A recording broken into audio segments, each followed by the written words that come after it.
اعوذ باللہ من الشیطان الرجیم بسم اللہ الرحمن الرحیم۔ حضور اکرم صلی اللہ علیہ وآلہ وسلم نے فرمایا، ہر چیز تقدیر سے ہے، یہاں تک کہ عاجز ہونا اور ہوشیار ہونا بھی تقدیر میں ہے۔ پھر فرمایا، جس نے کسی مومن پر لعنت کی تو یہ اس کے قتل کی طرح ہے۔ ایک جگہ فرمایا، برے ساتھی سے تنہائی اچھی ہے۔ بہترین مرد وہ ہے جو دیر سے ناراض ہوتا ہو اور راضی جلدی ہوتا ہو۔ اپنی عورتوں کو صورت واقعہ سکھاؤ، کیونکہ یہ صورت غنی یعنی محتاجی دور کرنے والی صورت ہے۔ جو لوگ اندھیروں میں بکثرت مسجدوں کو جاتے رہتے ہیں، ان کو قیامت کے دن پورے نور کی خوشخبری سنا دو۔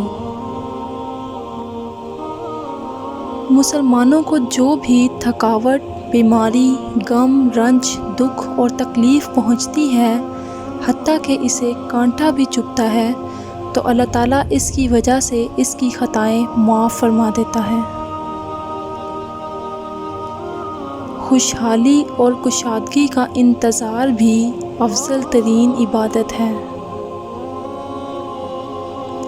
حضرت ثوبان رضی اللہ تعالیٰ عنہ کہتے ہیں کہ بعض صحابہ نے کہا، کاش ہمیں یہ معلوم ہو جائے کہ سونے اور چاندی کے علاوہ اور کون سا سامان بہتر ہے تاکہ ہم اسے جمع کریں۔ تو آپ صلی اللہ علیہ وآلہ وسلم نے فرمایا، اللہ کا ذکر کرنے والی زبان، شکر ادا کرنے والا دل اور مسلمان بیوی جو اپنے شوہر کے ایمان کی مددگار ہو، بہترین مال ہے۔ جس کپڑے میں روز مرہ گوشت لاتے ہو، اسے گھر میں مت رکھو کہ وہ شیطان کے ٹھہرنے کی جگہ ہے، اور کوڑا دروازوں کے آگے جمع نہ کرو کہ وہاں شیطان بیٹھتا ہے۔ اور جب اپنے کمرے کے دروازے پر پہنچو تو بسم اللہ کہو کہ اس سے شیطان بھاگ جاتا ہے، اور جب کمرے میں داخل ہو تو سلام کہہ لو، اس سے برکت نازل ہوتی ہے اور فرشتوں کو اس گھر سے انس ہو جاتا ہے۔ مسلمانوں، اگر تم میں سے کوئی ایسے آدمی کو دیکھے جو ظاہری شکل و صورت اور دولت کے لحاظ سے اس سے بالا تر ہو، تو اس کو لازم ہے کہ ایسے شخص کو بھی نظر ڈال لے جو ان باتوں کے لحاظ سے اس سے کم درجہ ہے۔ ایک جگہ فرمایا، کھانا ٹھنڈا کر کے کھاؤ، اس لیے کہ گرم کھانے سے برکت اور وسعت رزق ختم ہو جاتی ہے۔ سخی آدمی کا کھانا دوا ہے اور بخیل آدمی کا کھانا بیماری ہے۔ سب سے افضل صدقہ روٹھے ہوئے لوگوں میں صلح کرا دینا ہے۔ جس شخص پر تنگ دستی مسلط ہو جائے، وہ مجھ پر درود پاک پڑھا کرے، اس لیے کہ درود شریف تنگ دستی کو ختم کر کے کثرت رزق اور حاجات کو پورا کرنے کا سبب ہے۔ ایک صحابی نے عرض کی، یا رسول اللہ، دنیا نے مجھ سے پیٹھ پھیر لی۔ فرمایا، کیا وہ تسبیح تمہیں یاد نہیں جو تسبیح ہے فرشتوں اور مخلوق کی، جس کی برکت سے روزی دی جاتی ہے؟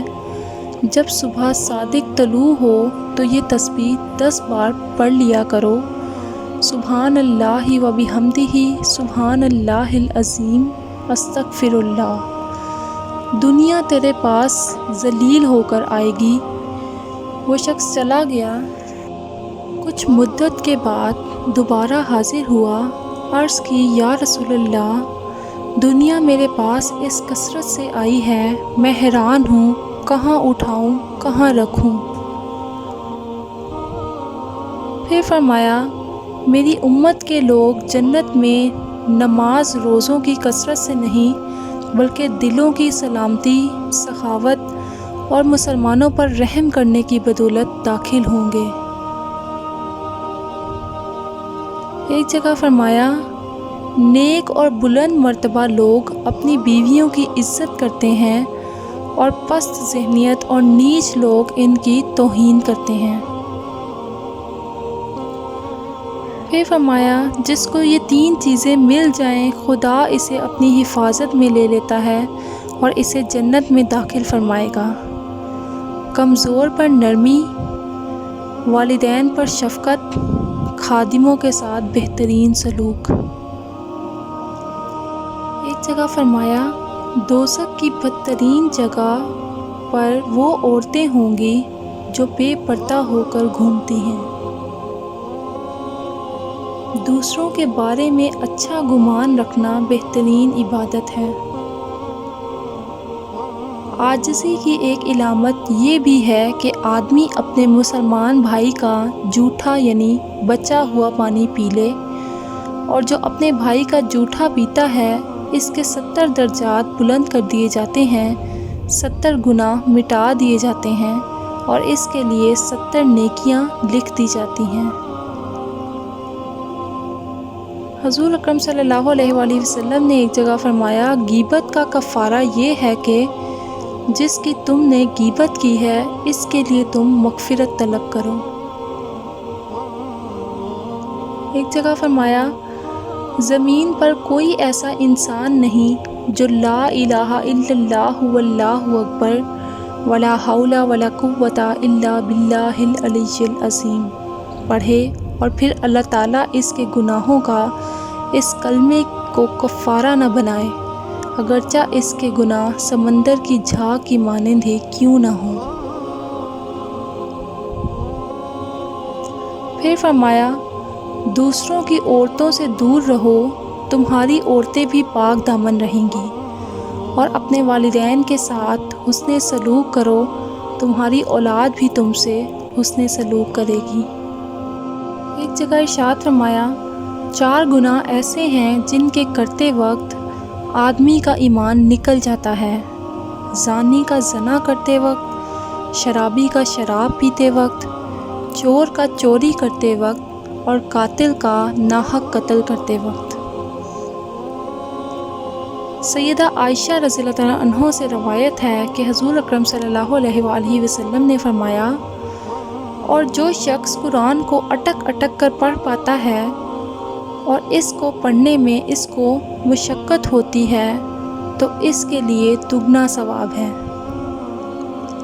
پھر فرمایا، مشورہ کرنے کے بعد کوئی شخص تباہ نہیں ہوتا۔ پھر ایک جگہ فرمایا، اے علی سورہ یاسین پڑھو، اس میں 10 برکات ہیں۔ بھوکا پڑے تو سیر ہو جاتا ہے، پیاسا پڑے تو سیراب کر دیا جاتا ہے، ننگا یعنی لباس سے محروم پڑے تو اسے لباس پہنا دیا جاتا ہے، کوارا پڑھے تو شادی ہو جائے، خوف زدہ پڑھے تو امن پائے، قیدی پڑھے تو رہائی پائے، مسافر پڑھے تو سفر میں اس کی مدد کی جائے، جس کا سامان گم ہو وہ پڑھے تو اپنا سامان پائے، مریض پڑھے تو شفا یاب ہو، میت کے پاس پڑھی جائے تو اس سے عذاب میں تخفیف کی جائے۔ حضور اکرم صلی اللہ علیہ وآلہ وسلم کی قیمتی نصیحت۔ جب قرآن کی یہ آیت اتری، ترجمہ، اور جو کوئی برا کام کرے اس کی سزا پائے گا، اس موقع پر حضرت ابو بکر صدیق رضی اللہ تعالیٰ عنہ فرمانے لگے، اے اللہ کے رسول، خوشی ختم ہو گئی اس لیے کہ اللہ تعالیٰ نے فرما دیا کہ جس نے بھی جو غلطی کی، کوتاہی کی، اسے اس کی سزا ملے گی۔ اے اللہ کے رسول، اس آیت کے بعد تو خوشی نہیں ہے، کون ہے جو غلطیوں سے پاک ہے؟ غلطی تو ہو ہی جاتی ہے۔ اس پر آپ صلی اللہ علیہ وآلہ وسلم نے فرمایا، صدیق، جب تو بیمار ہوتا ہے تب بھی تیرے گناہ معاف ہوتے ہیں، تجھے ٹھوکر لگتی ہے تب بھی تیری خطائیں معاف ہوتی ہیں، تجھے کوئی دکھ پہنچتا ہے تب بھی تیری خطائیں معاف ہوتی ہیں، تیری ہر تکلیف کے بدلے تیری کوئی نہ کوئی چھوٹی خطا معاف کر دی جاتی ہے، تاکہ جب تو اللہ کے پاس جائے تو گناہوں سے پاک ہو کر جائے۔ ایک جگہ فرمایا، باپ کی دعا اولاد کے لیے ایسی ہے جیسے نبی کی دعا امت کے لیے۔ جو شخص جان بوجھ کر نماز چھوڑ دے، اللہ تعالیٰ اس کو 3 مصیبتوں میں مبتلا کرے گا۔ اس کے چہرے کا نور ختم ہو جائے گا، موت کے وقت اس کی زبان لڑکھڑائے گی، دنیا سے جاتے وقت کلمہ نصیب نہیں ہوگا۔ پھر فرمایا، میت پر قبر کی منزل بہت سخت ہوتی ہے۔ مومنوں کو چاہیے کہ مومن کی شب دفن 2 رکعت نماز وحشت قبر اور نماز ہدیہ میت مغرب اور عشاء کے درمیان اس طرح پڑھے کہ پہلی رکعت میں الحمدللہ کے بعد 1 مرتبہ آیت الکرسی اور دوسری مرتبہ سورہ الحمد کے بعد 10 مرتبہ انا انزلناہ یعنی کہ سورۃ قدر پڑھیں، اور اس کا ثواب مرنے والے زن یا مرد کے روح کو بخش دیں۔ پھر فرمایا، اگر کسی نے غصے کا گھونٹ محض اللہ کی خوشنودی کے لیے پیا، اس نے اس سے بہتر اور اعلیٰ چیز نہیں پی۔ ایک جگہ فرمایا، آخری زمانے میں ایسے لوگ ہوں گے جو سیاہ رنگ سے اپنے بال رنگین کریں گے، جیسے کبوتروں کے سینے ہوتے ہیں، یہ لوگ جنت کی خوشبو نہیں پائیں گے۔ آدمی کے لیے اتنا شر بہت ہے کہ وہ اپنے مسلمان بھائی کو حقیر سمجھے۔ جس شخص نے کوئی غلطی کی یا کوئی گناہ کیا پھر اس پر شرمندہ ہوا تو یہ شرمندگی اس کے گناہ کا کفارہ ہے۔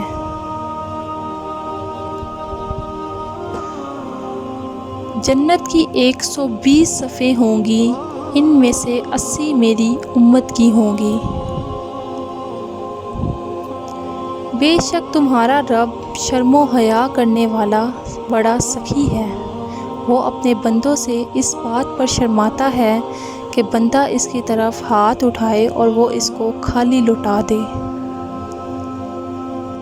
آپ صلی اللہ علیہ وآلہ وسلم نے فرمایا، جب کوئی شخص کسی شخص پر یا چیز پر لعنت بھیجتا ہے تو یہ آسمان پر جاتی ہے، آسمان کے دروازے بند کر دیے جاتے ہیں، پھر یہ زمین پر آتی ہے تو اس کے دروازے بھی بند ہو جاتے ہیں، پھر یہ دائیں بائیں جاتی ہے اور اگر اسے کوئی راستہ نہ ملے تو یہ اس پر پڑ جاتی ہے جس پر یہ بھیجی گئی ہو، اور اگر وہ لعنت کا مستحق نہ ہو تو یہ واپس اسی کی طرف پلٹ آتی ہے جس نے لعنت بھیجی ہو۔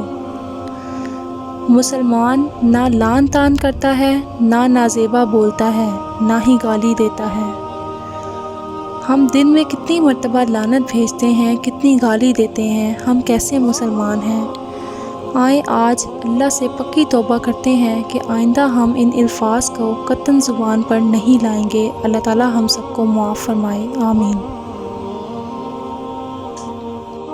ایک جگہ فرمایا، جب تم میں سے کسی شخص کا لقمہ گر جائے تو وہ اسے اٹھا لے اور اس پر جو ناپسندیدہ چیز یعنی تنکا اور مٹی لگی ہے اس کو اچھی طرح صاف کر لے اور اسے کھا لے۔ اس لقمے کو شیطان کے لیے نہ چھوڑے اور جب تک اپنی انگلیوں کو چاٹ نہ لے اس وقت تک اپنے ہاتھ کو رومال سے صاف نہ کرے، کیونکہ اسے معلوم نہیں کہ اس کے کھانے کے کس حصے میں برکت ہے۔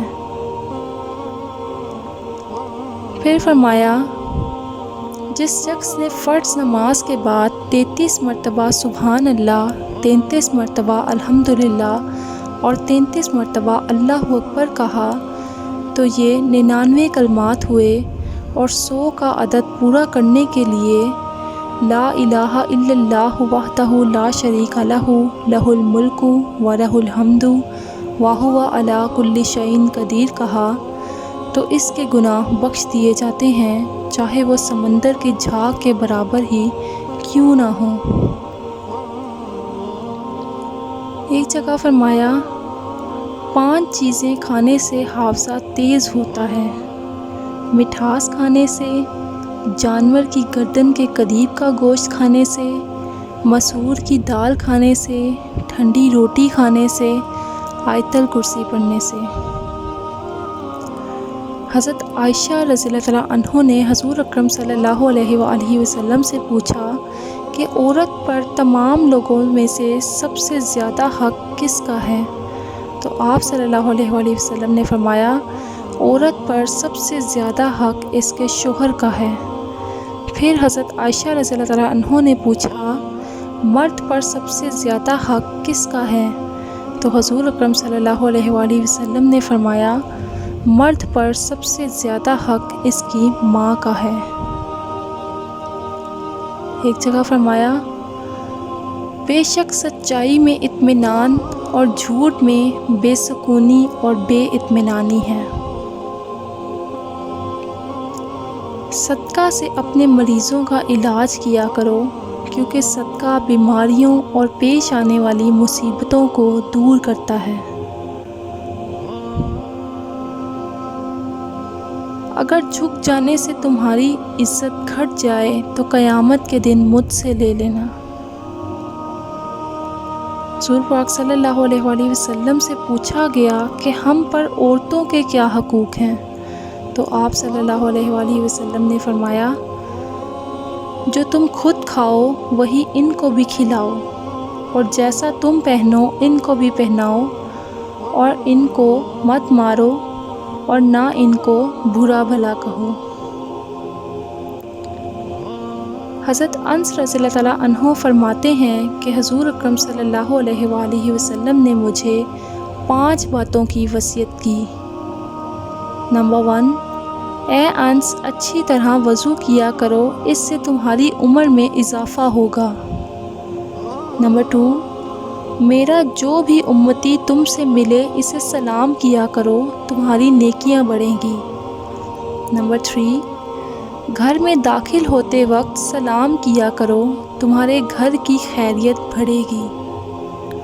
نمبر 4، چاشت کی نماز پڑھتے رہا کرو، اس لیے کہ تم سے پہلے جو لوگ اللہ والے تھے ان کا بھی یہی طریقہ تھا۔ نمبر 5، چھوٹوں پر شفقت اور بڑوں کی عزت کیا کرو، قیامت کے دن میرے ساتھیوں میں سے ہوگے۔